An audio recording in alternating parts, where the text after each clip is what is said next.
So I'm standing in what's going to be our new bathroom. And of course, this is the shower enclosure. As you can see, we got all the hardy backer board, the cement board, which is going to be the backer for our tile up right now. And what I'm doing at the moment is applying this Red Guard polymeric membrane. This is a waterproofing material that I apply with a roller and a brush. It goes on right over the hardy backer board, and when it's dry, it's going to create a hard rubberized room and waterproof this surface. All the joints and everything gets taped up.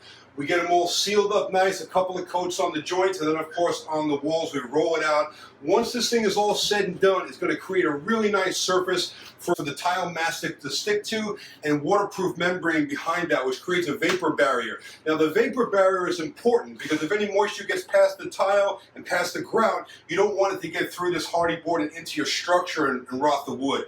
So you need to either have a vapor barrier behind the cement board, or in this case the polymeric, we put it in front, right behind the tile. This is great stuff. We've been using it for years and it really works well in waterproofing the shower. So I'm just going to finish this up.